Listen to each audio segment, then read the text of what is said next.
The third weekend of events to be run in the 2015 Naylor Engineering Hillclimb and Sprint Championship were hosted by the Limerick Motor Club at a sprint venue at Effin on the county border near Charleville.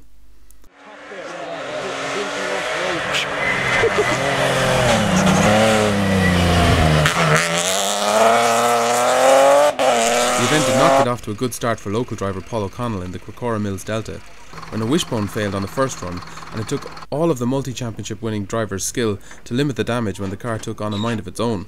Bottom wishbone cracked. Bottom rear wishbone cracked. And it went away on you, did it? I did well.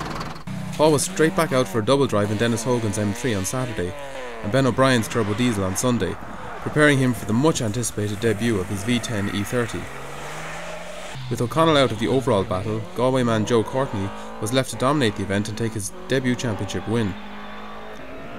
The experienced single-seater driver, who kept himself sharp winning the Cento Challenge in 2014, while he upgraded, told us about his new car on Sunday morning. You've gone to a different car this year, haven't you? Yeah, I have made a bit of a step up, yeah. It's a Reynard and 913 Formula 3 car, so a bit of a step up from the little Fiat last year. But you're not afraid of the Centos either? No, yeah. No, the Fiats are a really good crack.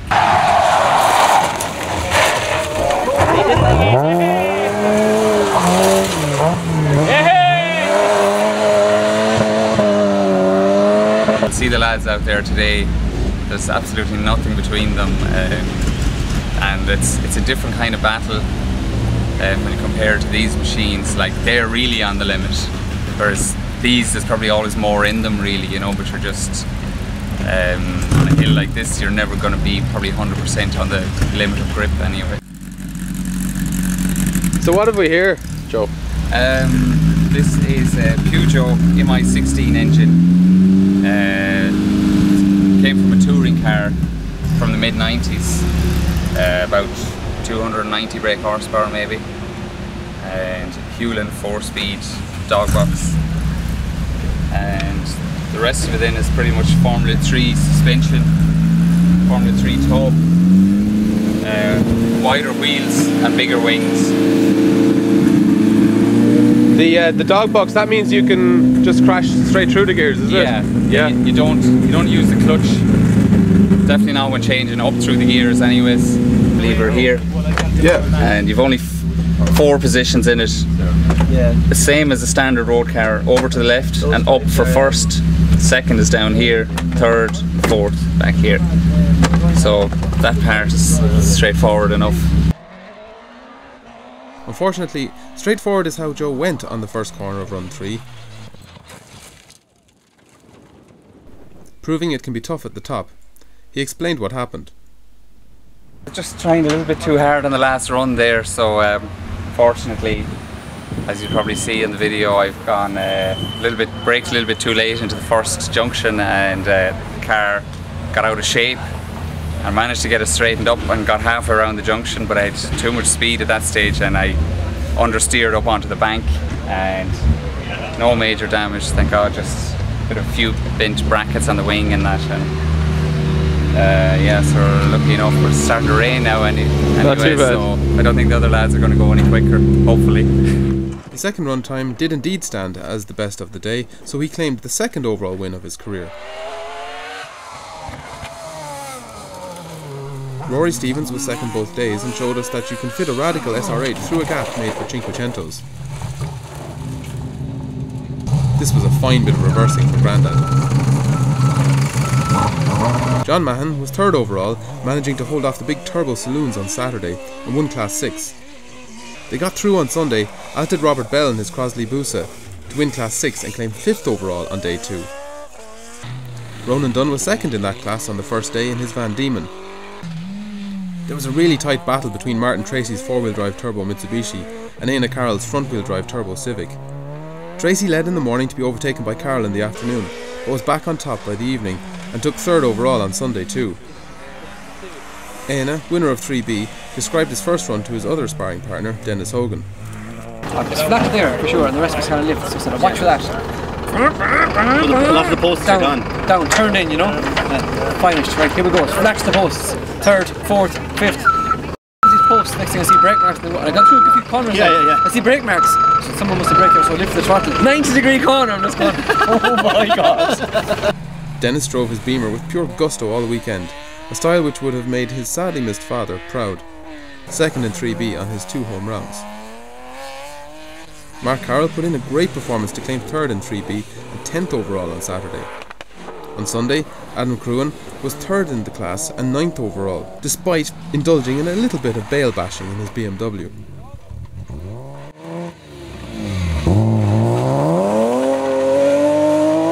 It's not all about big boys' toys though. Della O'Reilly is competing in her first season with a non-challenge spec Cinquecento, supported by her husband Alan. He explained some of his development work since Carlo. Well, we took the back window, side windows, the window motors out of it. We put the perspex and aluminium panels just to lighten her, to get her up to the spec of the class. She's only 1000cc, so we're a wee bit under par for the class that we're in, but we hope to next year maybe up the CCs a wee bit maybe, and try and maybe get a few tyres and stuff, maybe a different tyre. We're running a road tyre, so we're hoping to maybe run the front tyre the same as the front tyre.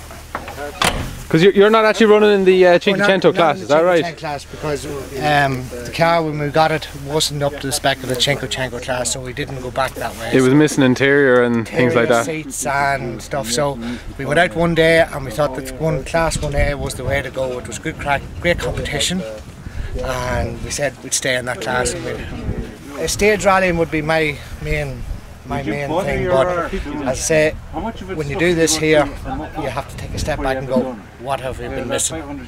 Della, this is your third weekend in with the Cento. It is indeed, yeah. Are you enjoying it? Oh, having a ball. Yeah? Having a ball. It's you're getting plenty of runs out of the car?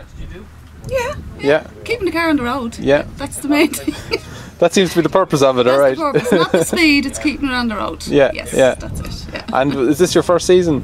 Oh yeah. Yeah. When he started in March, would be March now, right? But Totally new experience. totally new. Never been in a rally car or nothing before. And was it something you thought about for a long time? No. Before doing it? Just Never thought about it. He just said, I think it was Chloe. You seen Chloe in the car, Yeah. so we'll get my daughter up and running in the car and get yourself up. So we bought the car. Daughter still hasn't started yet, but I'm giving it a go. Oh well, you're putting the pressure on her now. She has to learn to drive first. Oh well, you know. And is Alan looking after you well? Well, I won't say he is now. I have No? to come in and make my own tea. That's not so good now, yeah. No. I was supposed to have a tea sandwich handed to me when I come in for service. Yeah, I think you better give him a schedule so Yes, that definitely. a tea schedule sandwich. Tea schedule, Yeah. yes, yeah. And what time you want crisps in the afternoon? And Oh yes, all yeah, that, and the yeah. bar chocolate, yeah. Well, A bit of energy. very good. Well, listen, enjoy your day. Oh, thank you very much. Yeah. Della picked up some useful class points in Limerick to move into second place in the Class 1A Championship. Emma Dunn was second both days and now maintains a strong lead in the class championship with his Civic. Deirdre McKinley made a swift change from single-seaters to saloons and grew rapidly in confidence as the weekend progressed, winning both days in her Suzuki Engine Nova. A remarkable new start for her. Ambitions were sky high for Aidan Courtney in the Cento Challenge, once again, but he was narrowly beaten by Billy White on Saturday. Billy tells us the story of the first day on Sunday morning. Oh, Aidan and Neil were fastest for the day, and I was second or so behind them. But then at the end of the day I got one clean run in and it all changed around. First place went to fourth and fourth went to first. All Very changed good. that run. The exciting stuff. And what was the margin in the end? From first to second was 200ths back, and then from second to third was another 700ths. So the first top four drivers was 2/10 I think between us. That's amazingly competitive, isn't it? Yeah, it's very tight, alright. And so where do you think you found the time yourself? I think, well, I was practicing all day trying to get everything together, but I just couldn't get a clean run together. So I just got one run where it all came together. Neil was doing well earlier on in the day as well. Yeah, Neil was leading for most of the day, and then ended up in fourth in that run. Very mean. Changes a bit. So, and how does that leave you in the championship battle? Well, I missed a round at the start, so that's 10 points I have now. So we'll see how it goes at the end of it. Aidan's running away with it at the minute, but if we drop rounds later on, it might be a bit closer then. What did I hear about rings? You doing rings? And I don't know. No. Our congratulations in order, yeah. Oh yeah. Oh, there's Miss Whitey there. This is the future Mrs. Whitey. Yeah. I love your wellies, by the way. They're ideal for this field. Yeah. What's the approach today? Oh, flat out. As the second day progressed, it was a similar story to the first day. What's happening in the Centos, lads? Oh, no. Go on, tell me. Well, I haven't seen Aidan's time yet, but... And where are you at? Well, I was in fourth until that run, but I've beaten the best time so far, and how do we see Aidan's time? Gary, how are you getting on? I think I'm in third. Billy's after pipping me again like yesterday, so that's all we can do.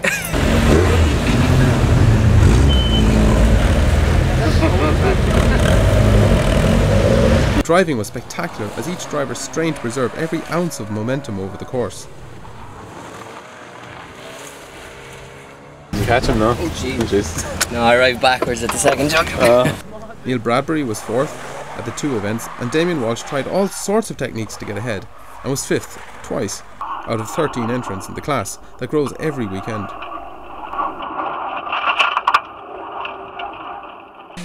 James Doherty was remarkably consistent, 7th each day and first in class 2 in the naturally aspirated Starlet. Gary Graham was second on Saturday in his Peugeot 205, and Tony Banville was third in his similar car. He moved up to second on Sunday, and Derek McGuinness was third, also in a Peugeot. Peter Boggin was the fastest Mark II Escort over the weekend, winning Class 3A and just holding off Ed O'Callaghan's Class 9 winning car on Sunday.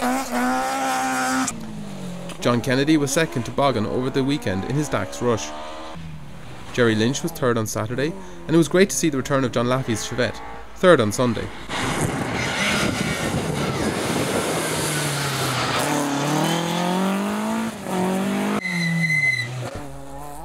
Pat Barry won Class 9 on Saturday in his Escort, with birthday boy Donny Lucy enjoying himself in second. On Sunday, Thomas O'Rourke was second in a Honda Civic, and Pat Barry was third in a Ford Sierra. On scratch, John Farrell was the fastest in Class 4 at the 2 rounds in his Mark 1 Escort, with Mick O'Shea second in the MGB. These two always pushed each other along, with Mick winning on handicap. Third on Saturday was Donald Griffin, paying great tribute to his friend in the Dennis Hogan Senior Avenger.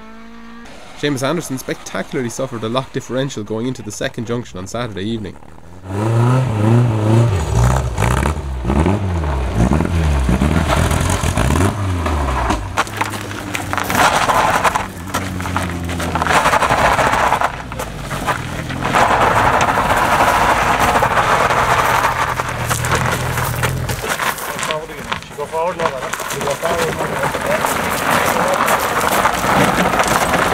Did it just lock up on you, Seamus, coming into the corner? Cliff went with the changing down, she just collapsed the wash. Mind the front one, like she's 50 years down.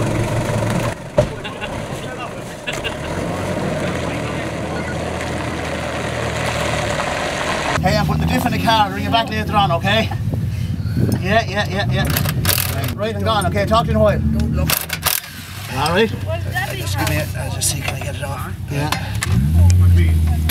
There's washers on them, did you say? Don't worry about the water. They'll fall in the bucket, we'll take them out with them in a minute. Right, there's one here at the top. Yeah, that's mine, that now. There's a couple of rags. Yeah, grand.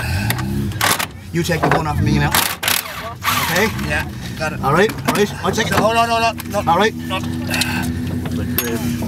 Just throw the washers and everything in there now, lads. Alright, out with it. Yeah. Do you need a gun? A sealer gun? I have silicone there. I have stuff there. She's the diff is fairly shut. Another one. We have it. Back here. Showing remarkable mechanical skills, he had it sorted to claim third fastest on Sunday. John Whitley had a great weekend in the Formula Ford, claiming some of his best ever overall results, in the low 20s. Jared O'Connor told us about his weekend in the Formula V, second each day. Hi Jared, you're just back from your practice run now this morning, Sunday morning. How'd you get on? The car is running something like a car after my difficulties yesterday. Everything that could be out of adjustment in it yesterday was out of adjustment. Thanks to John Mahon for the work he done last night and this morning and getting me to the point I'm at this morning. So I'm looking forward now to the first time run. So what kind of things were wrong with it? The valves were out of adjustment. The what's called the emulsion tubes inside in the carburetor were there was a white jelly on them, which wasn't helping them. Ignition just needed a little bit of help because there was a duff plug in it, and I had a problem with the brake that John had to do a bit of work on, and that's a lot better. I just have to get confident now on the new way that the brakes are working. It's Formula V. Formula V. And this is the way, if you wanted to get started in single-seater racing, these are the cars to have, aren't they? Oh, yeah. And the V name, it comes from Formula VW, isn't it? Essentially, it's a Volkswagen engine. Yeah, Volkswagen engine, Volkswagen gearbox, Volkswagen front suspension. The chassis built by David Shane in Glenroe in County Wicklow, and because of the Beetle scene for the cars, you have spare parts available for them. Rally Class 8 was won by Hillclimb regular Georgie Bell in his Honda Civic on Saturday, but Gary Walker got the better of him by just 0.08 of a second on Sunday. Con Mulcahy was second in a Nova on the first day, with James Cassan's Ford Escort third. William Cecil in his Peugeot took that accolade on day 2. It was a great couple of days sport in Limerick, with 10 competitive runs for competitors. The paddock was well laid out and a noticeable effort was made to encourage more spectators. A lovely tribute evening was held for the motor racing friends of Dennis Hogan Sr. on Sunday night near his home in Adair. Many camped on his wife Pat's lawn so that they could stay on for the night, and old stories were recounted and some new plans hatched, just as they should be.